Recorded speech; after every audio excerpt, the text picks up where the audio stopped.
أشهد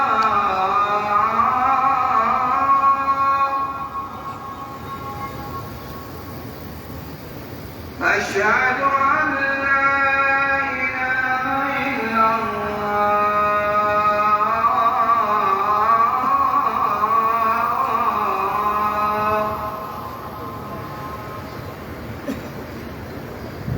أشهد أن محمدًا رسول الله.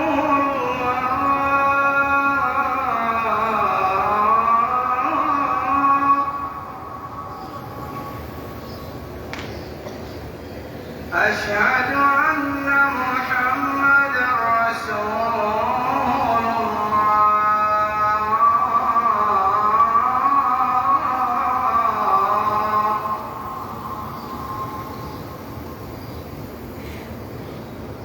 حي على الصلاة.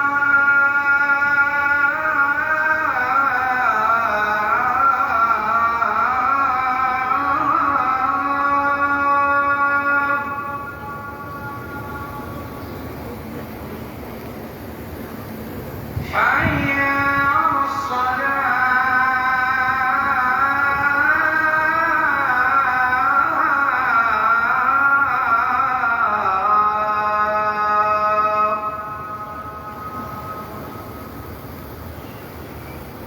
حي على الفلاح.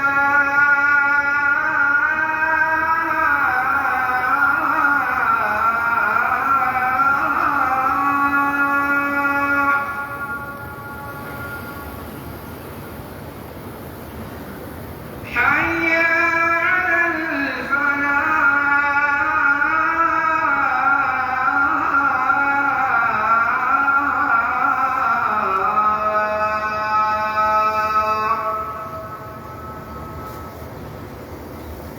الله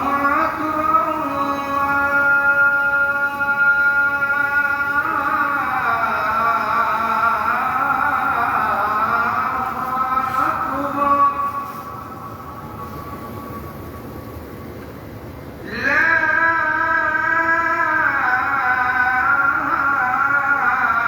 إله إلا الله.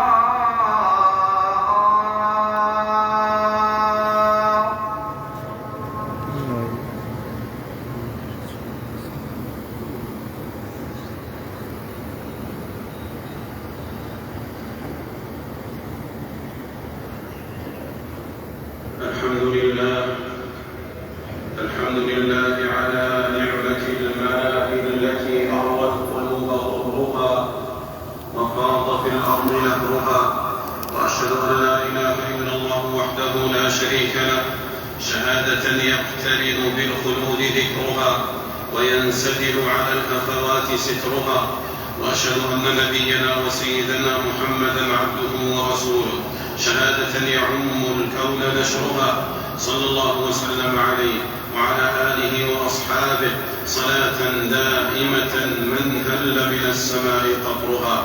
أما بعد، فيا أيها المسلمون، اتقوا الله وأحسنوا العمل وبادروا بالتوبة قبل حلول الأجل.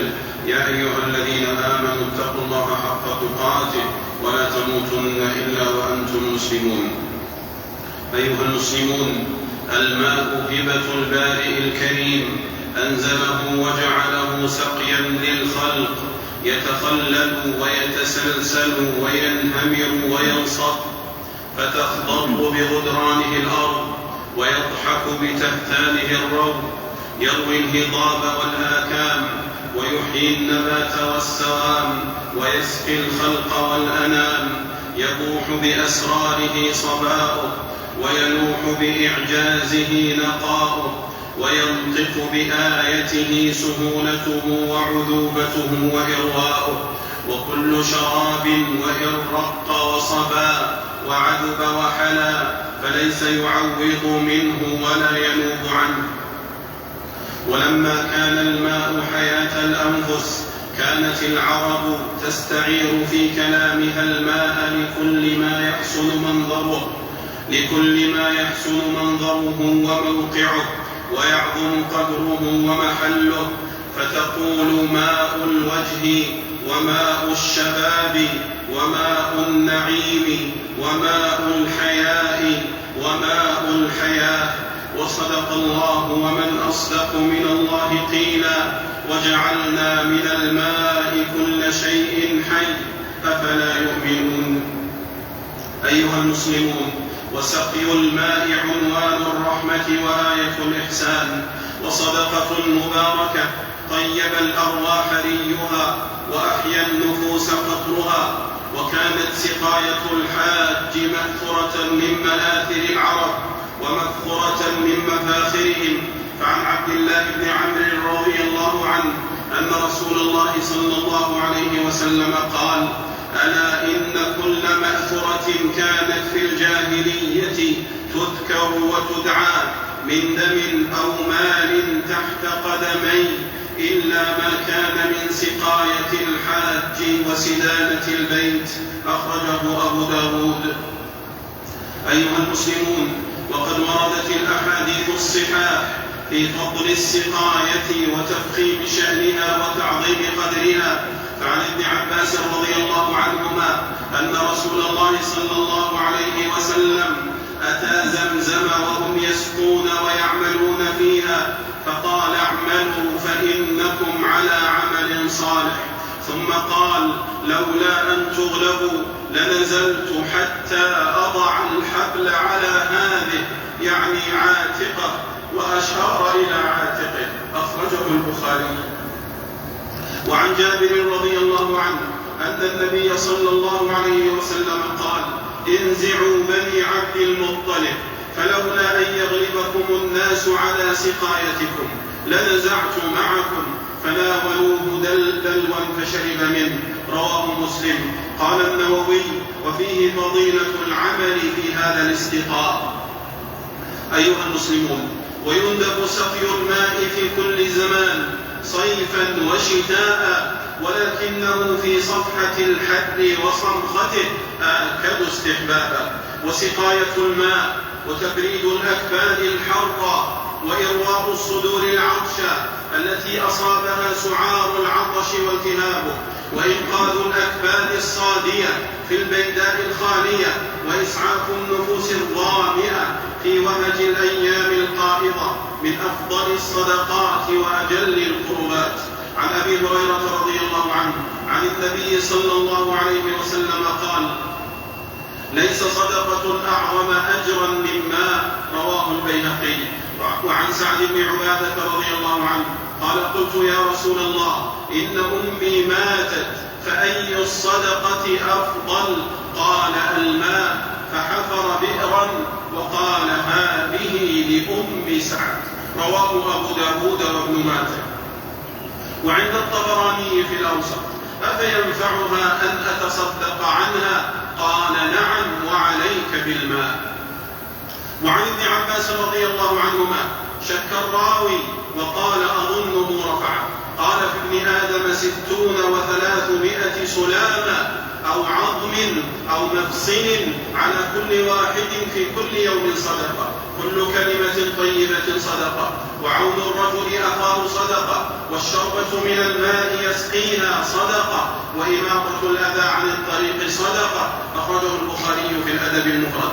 وعن أبي ذر رضي الله عنه قال: قال رسول الله صلى الله عليه وسلم: وإفراغك من دلوك في دلو أخيك لك صدقة. أخرجه الترمذي.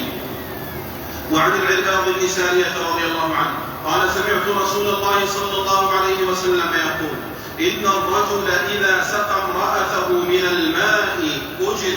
أخرجه أحمد. وعن سراقة بن جعشم رضي الله عنه قال: سألت رسول الله صلى الله عليه وسلم عن ضالة الإبل تغشى حياضي، قد لطت هذه إبلي فهل لي من أجر إن سقيتها؟ قال: نعم، في كل ذات كبد حر أجر. أخرجه ابن ماجه.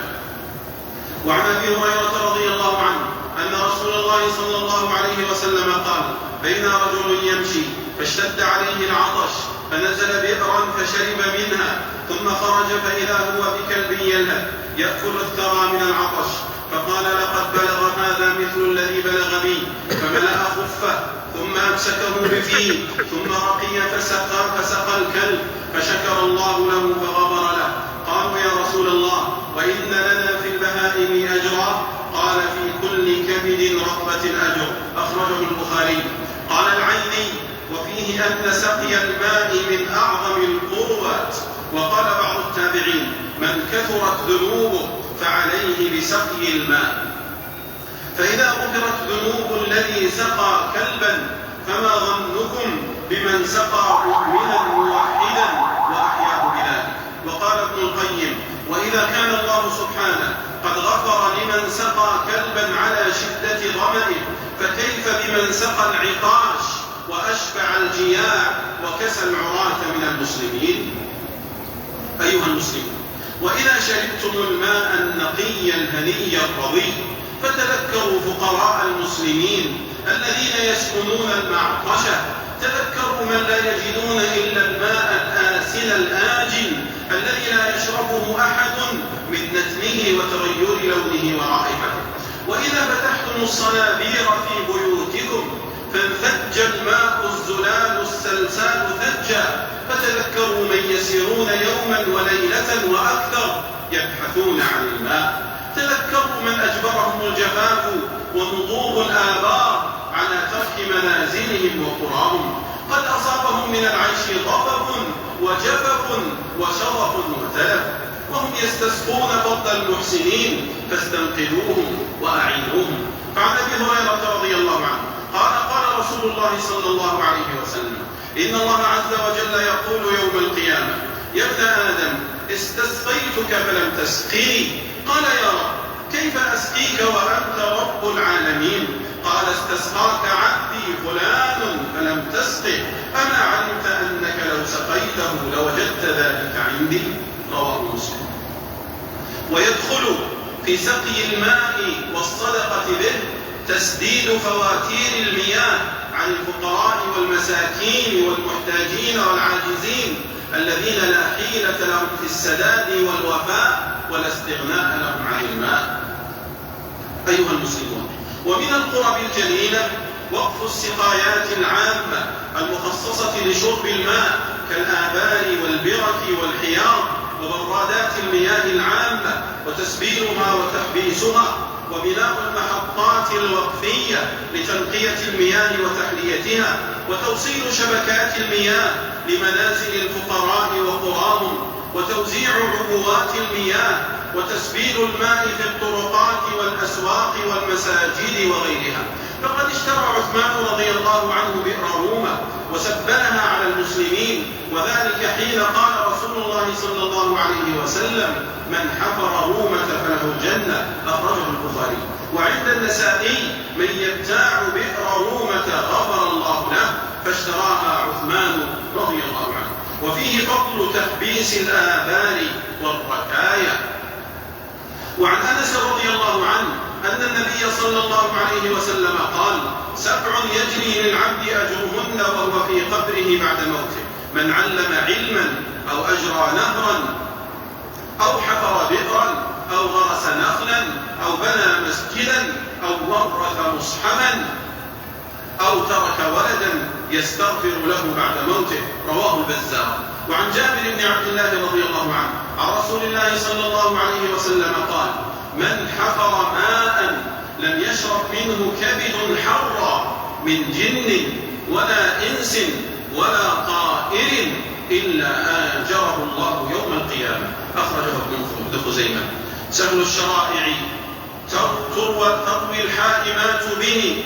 سهل الشرائع تروى الحائمات به. إذا العطاش رأوا أوضاحه وردوا تظل فيه منات الماء أنجية وفي جوانبه الينبوت والحصد. أقول ما تسمعون وأستغفر الله فاستغفروه ويا فوز المستغفرين.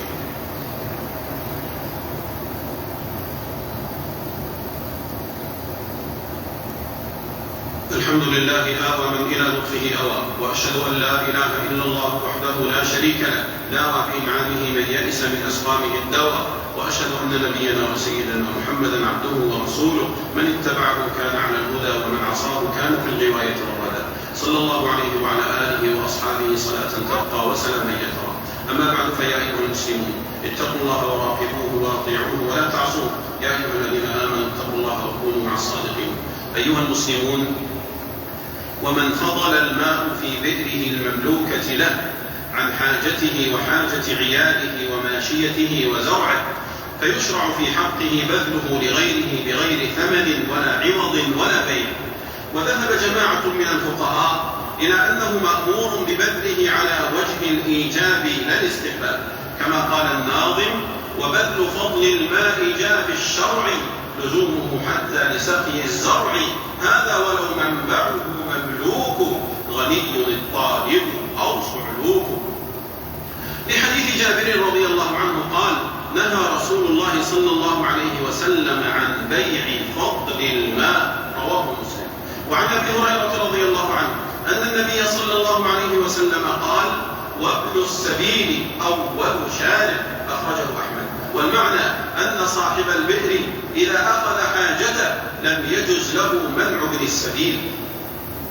وعن ابي هريره رضي الله عنه عن النبي صلى الله عليه وسلم قال: ثلاثة لا ينظر الله إليهم يوم القيامة ولا يزكيهم ولهم عذاب أليم: رجل كان له فضل ماء بالطريق فمنعه من ابن السبيل، ورجل بايع إماما لا يبايعه إلا لدنيا فإن أعطاه منها رضي وإن لم يعطه منها سخط، ورجل أقام سلعته بعد العصر فقال: والذي لا إله غيره لقد أعطيت بها كذا وكذا، فصدقه رجل، متفق عليه.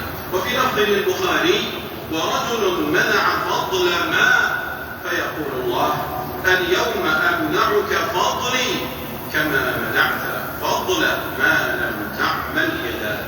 وصلوا وسلموا على أحمد الهادي شفيع الوقت، فمن صلى عليه صلاة واحدة صلى الله عليه بها عشرة. اللهم صل وسلم على نبينا وسيدنا محمد بشير الرحمة والثواب ونذير السطوة والعقاب الشافع المشفع يوم الحساب. اللهم صل عليه وعلى جميع الآل والأصحاب وارض عنا معهم يا كريم يا وهاب.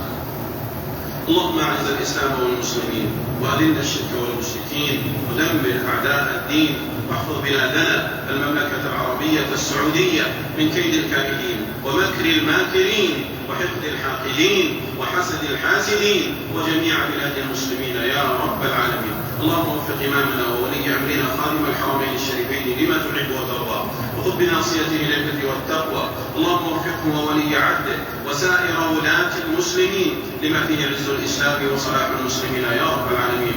اللهم احفظ جنودنا واحم حدودنا وثغورنا يا رب العالمين. اللهم اشف مرضانا وعاف مبتلانا وارحم موتانا برحمتك يا ارحم الراحمين. اللهم اغثنا، اللهم اغثنا، اللهم اغثنا، اللهم انزل علينا الغيث، اللهم انزل علينا الغيث، اللهم انزل علينا الغيث ولا تجعلنا من القانطين برحمتك يا ارحم الراحمين. اللهم اجعل دعاءنا مسموعا ونداءنا مرفوعا يا كريم يا عظيم يا رحيم.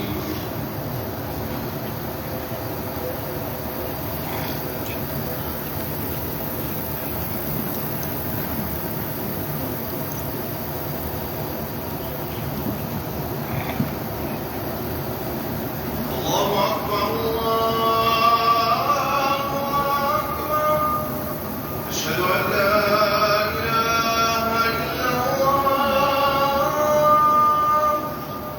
أشهد أن محمدا رسول الله، حي على الصلاة، حي على الفلاح، قد قامت الصلاة، قد قامت الصلاة. الله أكبر الله أكبر، لا إله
إنا أعطيناك الكوثر فصل لربك وانحر إن شانئك هو الأبتر.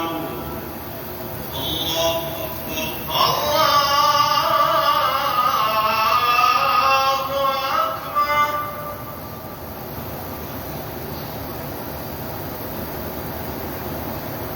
سمع الله لمن حمده.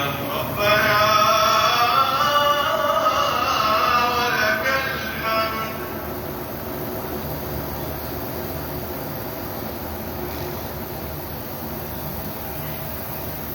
الله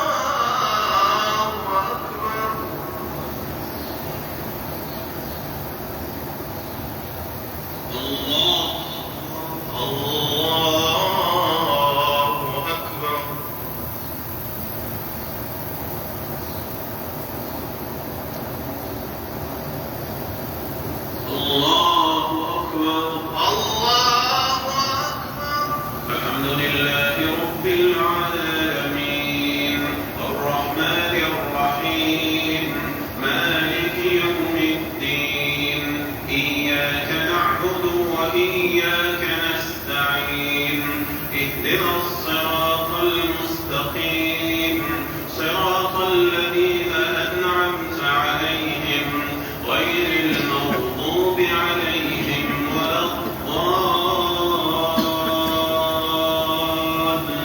الضالين. آمين.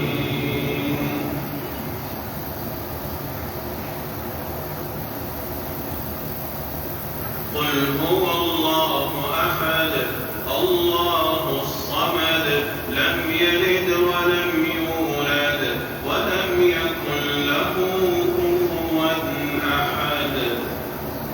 الله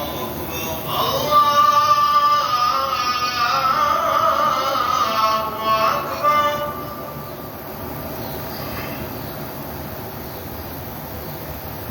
سمع الله لمن حمده. ربنا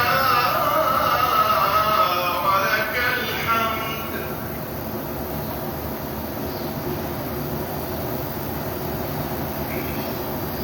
الله أكبر. الله أكبر.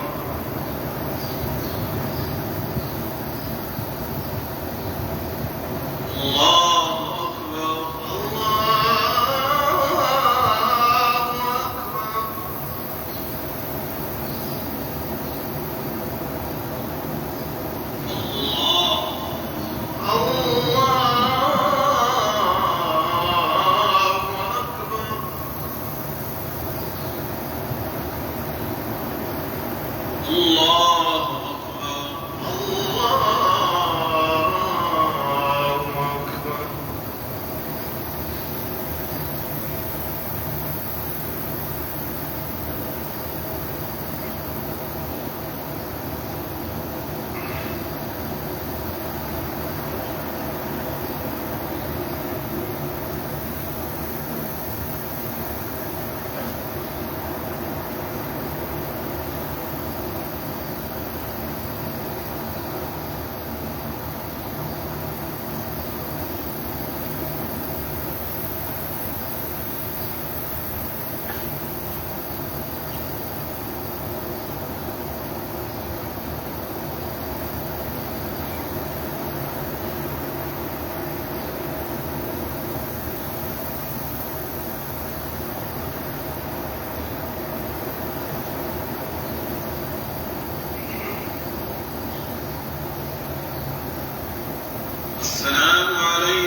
أيوة. 11.